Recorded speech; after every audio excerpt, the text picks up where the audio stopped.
New York film academy ಇದೆ ನ್ಯೂಯಾರ್ಕಲ್ಲಿ. ಅದ್ರ ಬಗ್ಗೆ ಗೊತ್ತಿತ್ತು ನನಗೆ. ಸುಮ್ಮನೆ ಒಂದು ಸಮ್ಮರಲ್ಲಿ ಒಂದು ಬ್ರೇಕ್ ತೊಗೊಂಡು I took that course. World ಓವರಿಂದ ಸ್ಟೂಡೆಂಟ್ಸ್ ಇದರಲ್ಲಿ. ಓಕೆ. ಫುಲ್ ಟೈಮು ನೀವು ಬರೀ ಸಿನಿಮಾ ಅವರೇ ತೋರಿಸ್ತಾರೆ, ಬುಕ್ಸ್ ಓದಬೇಕು, you have to analyse the scripts. Movies ಹಾಕ್ತಾರೆ ಹಿಂಗೆ ಕ್ಲಾಸಲ್ಲಿ, ಇನ್ನೇನು ಬೇಕು ಅದಕ್ಕಿಂತ. ಅದನ್ನ ನೋಡೋದು ಇದರಲ್ಲಿ. ಓಕೆ, ಯಾವ ಮಿನಿಟಲ್ಲಿ ಈಗ ಇಲ್ಲಿ ಈ ಡೀಟೇಲಲ್ಲಿ ಹೋಗೋರು, ಯಾವ ಮಿನಿಟಲ್ಲಿ ಕತೆ ಚೇಂಜ್ ಆಗುತ್ತೆ ನೋಟ್ ಮಾಡ್ಕೊಳ್ಳಿ. ಅಷ್ಟು ಫಿಲಮ್ ನೋಡಿದ್ರೆ ಒಂದು ಪ್ಯಾಟರ್ನ್ ಕಾಣಿಸುತ್ತೆ.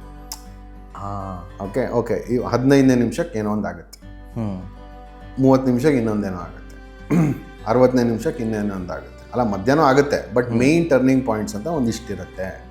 ಇದನ್ನ ನೀವು ಹಾಕಿದ್ರೆ you will not write a terrible story. It may not be great, but terrible ಅಲ್ಲ. ಬಟ್ ಟೆರಿಬಲ್ ಆಗಂತೂ ಇರಲ್ಲ.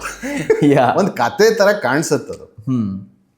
I say this again and again. ಇಲ್ಲಿ ಇವಾಗ ಅದು ಚೇಂಜ್ ಆಗ್ತಿರ್ಬೋದು, ನಂಗೆ ಗೊತ್ತಿಲ್ಲ. ಬಟ್ ಜನರಲಿ ಇಲ್ಲಿ ನಮ್ಮ ದೇಶದಲ್ಲಿ, ಕರ್ನಾಟಕದಲ್ಲಿ ಎಸ್ಪೆಷಲಿ, ಕಥೆಗೂ ಐಡಿಯಾಗೂ ಸಿನಿಮಾದವರೆಗೂ ವ್ಯತ್ಯಾಸ ಗೊತ್ತಿಲ್ಲ.